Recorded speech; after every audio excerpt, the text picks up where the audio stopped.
Bom, como eu vou voar naquele AK-72 turbo-hélice, num trajeto muito parecido, eu vou fazer também os apêndices, tá? Aí se eles não fizerem manutenção também no avião da Azul, eu vou ter uma morte indolor e rápida. Mas então vou fazer separado.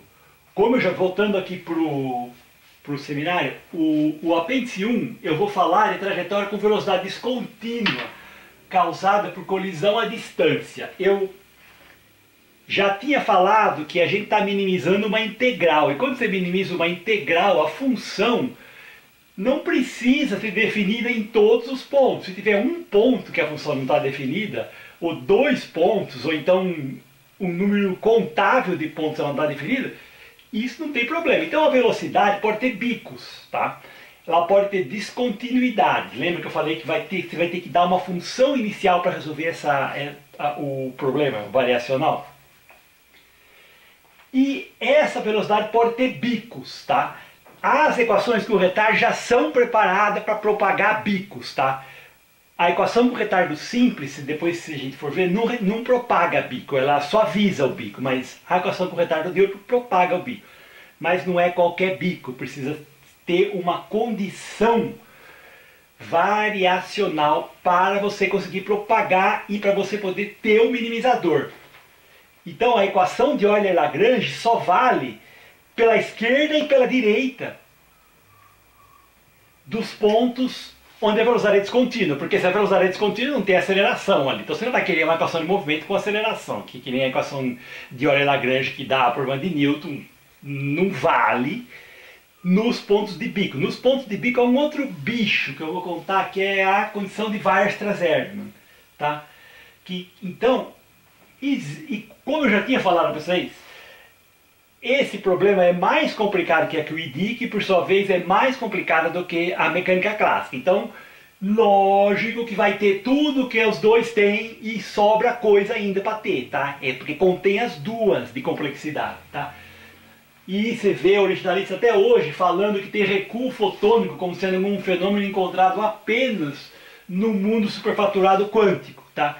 Que é a coisa que ele viu, fez um curso de mecânica clássica e um curso de mecânica quântica, e aí se enfiou no serviço público, pega um projetão, manda o aluno, que é mão de obra barata, fazer um monte de coisa que está num livro da Springer, e acha que, logicamente, como o clássico e o quântico é o bem e o mal, logicamente o quântico é melhor, ele só vai fazer coisas quânticas, né? Porque fez 2 cursos só na vida e nunca pensou por conta própria. Bom, só para avisar de novo, então, aqui nesse problema nosso de 2 corpos, vai existir um negócio que chama colisão à distância dos pontos. Eles colidem, não batendo fisicamente, eles já colidem à distância e tem uma camada limite, tá? As condições de esquina de Weierstrass-Erdmann, tá? Eu chamo de Weierstrass-Erdmann corner condition, tá num monte de livro. Por exemplo, se você quiser olhar de novo uma referência dos anos 60, Gelfand, Fomin, cálculo de variações, vai na parte, lê da parte 61 a 63, tá? Para começar o serviço, para você ver um pouco de análise, tá? Essas condições, elas são um pouco diferentes das condições da mecânica clássica, por exemplo. Lá tem um momento e tem uma energia.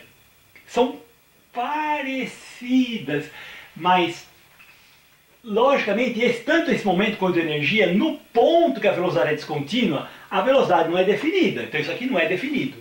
Tá? Essas funções nem são definidas no ponto de descontinuidade. Elas são definidas pela esquerda e pela direita. E a condição de ser um minimizador é que o limite pela esquerda seja igual ao limite pela direita. Ou seja, essa função aqui é contínua pela esquerda e pela direita. E no ponto ela não é definida. Não tem velocidade no ponto. Tá?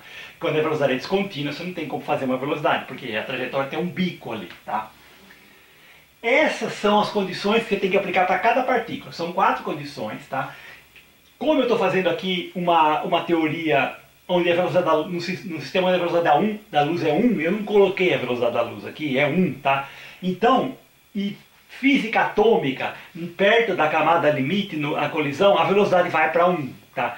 Então o E vai para o módulo de P do fóton, que é a tal da relação de dispersão que eles aprendem, que os adivinhadores já tinham usado no começo do século passado. Sim, legal.